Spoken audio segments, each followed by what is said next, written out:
Hello students, welcome back. So we finished the basics of Python, but I again want to run around with operators with you because this is another very important part and I feel that it wasn't sufficiently done eh, last week. So we will do operators this week. While I'm doing operators with y'all, I hope y'all are working on your workbooks. If not, start working. Start with the first two chapters.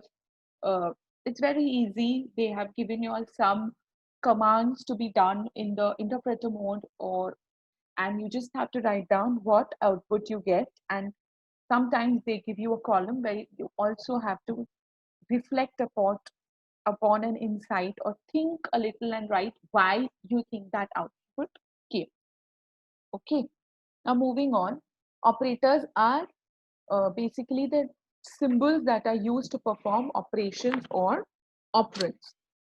Operands are the numbers where the operators are done. Okay, so we are going to learn about operators. These are special symbols that represent a computation. They are applied on operands, which can be the values or it can be variables. It can either applied on it is applied on an operand, and an operand will be either a operator or it will be a variable. Some operators can behave differently on different data types. This I had shown you all. If you look at the multiplication sign, if you use it with a string data type and a number, you will see that they repeat that string that many times instead of and if you use a multiplication with two integers, you get the answer. So some operators behave differently on different data types. Operators, when applied on operands, that's when they form an expression. There are seven types of operators. Out of these, you are not really going to use all of them, okay? But there are there are seven types of operators. There is arithmetic operator, relational operator, assignment operator, logical operators, bitwise operators, membership operators, and identity operators. Okay, we start with arithmetic that we already know: plus, minus, multiplication, division, modulus, floor division, and exponential. This I had taught you all. I remember doing this with you all, so I will not be doing an example again, but I will explain. Okay, especially the last three. Modulus will return back a remainder. Whatever remains, remainder will come back. In floor division, it will remove all the digits after the decimal point. It will not give you an output in a fractional form. But if you do only simple division, you will get the fractional value. So if you do 5 divided by 2, you will get 2.5. But if you do 5 floor division 2, you will get 2 as the answer. Next is exponential. Exponential means raised to the power of. If I have to do 2 raised to 3 or 2 raised to 4, I will do 2 multiplication multiplication 3 or 2 multiplication multiplication 4. Okay, so these were the arithmetic operators. All right. Now, you're going to write a program in Python to calculate the simple interest on the entered amount, rate, and time. No, don't do this right now. Actually, you can do this right now. Let me show it to y'all so that y'all can practice it. Y'all know the formula for simple interest, right? Your maths has to be very powerful here. Okay. Okay, so I will show you all the simple interest program right here because you all know enough now to do a program on simple interest. So I'm going to open a new file. Okay.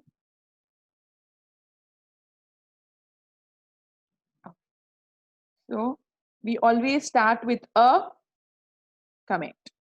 So we are writing a program to calculate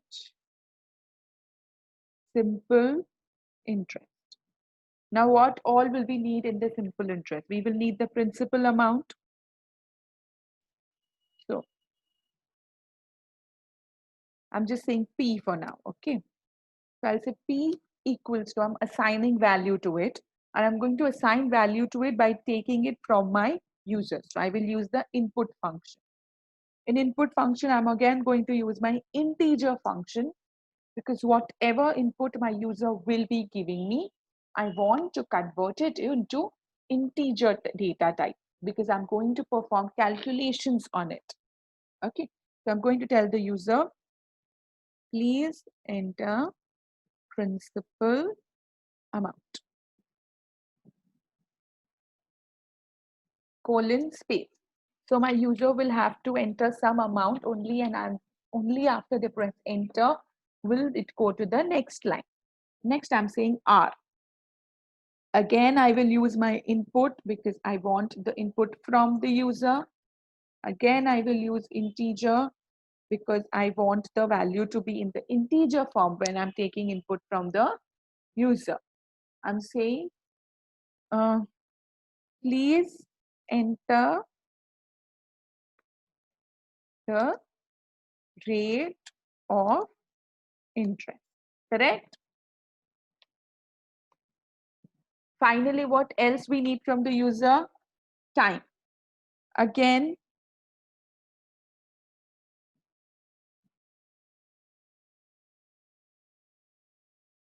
why I'm using int function? Please write that in the comment section of this class. This is very important. This is called typecasting. Converting from one type to another is typecasting. By default, input function will take whatever you throw at it as a string, but we want to convert it to integer type. So we use the word int in the beginning. Please enter the time. Total time also you can write, or time, or the amount of years, whatever you require. Now what I'm doing, I'm going to calculate the amount. So I'm going to say result, or whatever variable name you want to give. And what will I write over here? P into R into T. I want you to multiply this entire thing, divide by 100. I will tell you why I'm putting brackets over there. Because remember BODMAS, how we do in school? Similarly, in computers also, there is a operator precedence. So some operators precede the other operators. So in that kind of a scenario, I don't want T to be divided by 100 first and then multiply by R multiply by P, because it will give me a false answer. So what I do is I do P multiplied by R multiplied by T in bracket. That means this chunk of calculation must be carried out together. Okay. And only after that, they are going to divide it by 100. And then I'm going to say, I have to display the result. So I will say print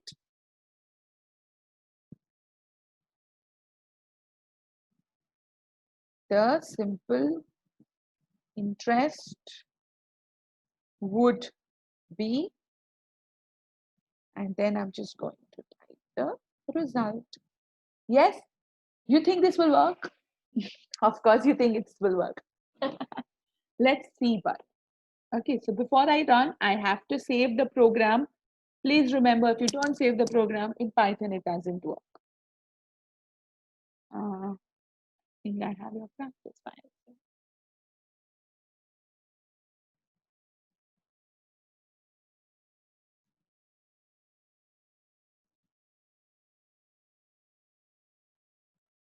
Okay, it says invalid literal for int. What just went wrong? One. Let me try it.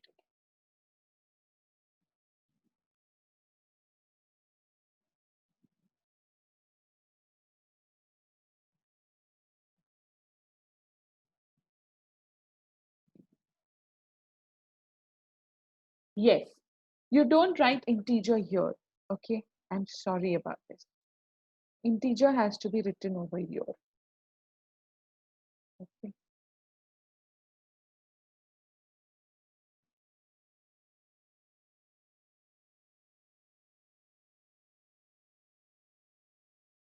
It's integer input, not input integer.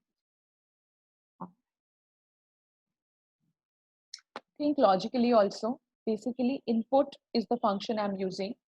Here I'm asking the user to enter an amount. Whatever amount will come here to be converted into integer type and then put. Okay. Control save, and then I'm just going to run. Okay. Enter the principal amount. Let's say 100. Enter the rate of interest. Let's say 10%. Enter the time. Let's say 5 years. The simple interest would be 50. Okay. Now, this is only the simple interest. If you want the total amount, what will you do? I want you all to do that addition to this program and practice. Yes, if I want to show even the total amount, you've done all this in school, yeah. I'm not going to sit and give you the formulas. Please find them out on your own. Google it. That's if you require to Google it. Okay, so this I've taken 3 numbers from the user and I have done calculation on it. Yes. Now, you all are going to do this program, and I think now you all have understood the meaning of operands. Over here, multiplication has been applied to P and R. So this is my operator, P and R is my operand. Okay, so let's go back to our slide. It is here. Over here, there's a calculator program, EMI calculator program, and there is a driver code that is PRT, that is principal rate and time. Okay, so you all don't need to do it this way. Do it the way I have shown you all. Okay, and don't get confused looking at this. I will explain this to you all when required. Right now, we don't need to understand this. Okay, over here we have arithmetic operators, 2 variables x and y, and you can see calculations have been done on them. You can practice this also. This screen is important because you can see after the word print in the brackets, when they write x plus y equals to, it's in a string format. So it's going to be printed exactly like that. And then after the comma, they have written x plus y. So over here, the calculation is happening. Okay. One more thing, at the end of this, when you still find the value of x and y, it will still be 5 and 4. We have not modified the value of x or y anywhere. Yes, we have manipulated the answers. We have given answers of addition, multiplication, division, square division, exponential, but nowhere have we changed the value of x or y. Okay, so you have 2 practices to do this class. One is this arithmetic operator and one is the simple interest. With this, I will end today's class here because 2 practices are good for you all. While you all are practicing, whenever you all have an error or a problem, take a screenshot, send it to me on my personal WhatsApp chat. I will get back to you as soon as I can. Okay, I don't promise you ASAP immediately I'm sitting there. No, I am also doing lots of things here. Whenever I will get the time, I will reply back to you all. So you all have enough work to finish. If you all have not finished the question answers, sit and finish those also. All right. Stay home, stay safe, take care, and keep learning.